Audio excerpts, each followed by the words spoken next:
Hey friends, it's Rachel. Welcome back to Growing Up Green. Today we are going to talk about compost. Have you ever heard of that before? Have you ever made compost before? Well, today we'll learn a little bit about the basics of composting. Compost is made up of green organic material, things like vegetable scraps and garden waste, and brown organic material, things like wood chips, straw, or dead leaves. Over time, they decompose or break down into beautiful, healthy soil that plants love. Billions of tiny creatures like fungi, bacteria, worms, and ants help this process. Composting is a lot like what already happens in nature. Think about a forest. Every year, leaves fall down to the forest floor. They lay on the ground, and eventually they get turned back into healthy soil, which helps feed the trees. But why should we compost?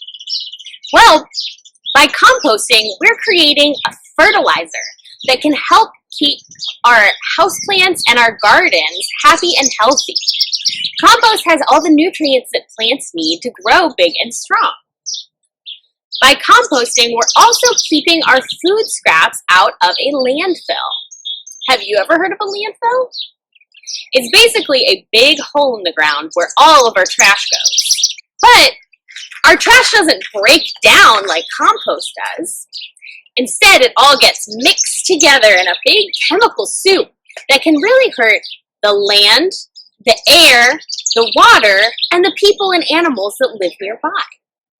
So, if we send our food scraps to the landfill, we are accidentally turning something wonderful into something kind of scary. So, we know that composting is important. How do we get started? Well, composting is basically like following a recipe. You'll need a few simple ingredients to make it happen. Remember, you'll need the green organic material, the brown organic material. You'll also need those billions of tiny creatures to help you break it down. But don't worry, they'll show up on their own. You'll also need water and air to keep those little creatures happy.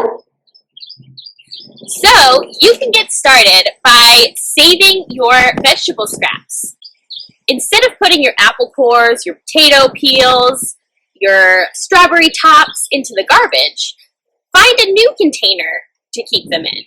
It can live on your counter or in your freezer. Start collecting all the little scraps that you would normally throw in the trash. And then when you have enough, you can take them outside to your compost pile. Next week, we'll talk about what happens outside, how to set up a composting system at your house. Can't wait to tell you all about it. See you next week.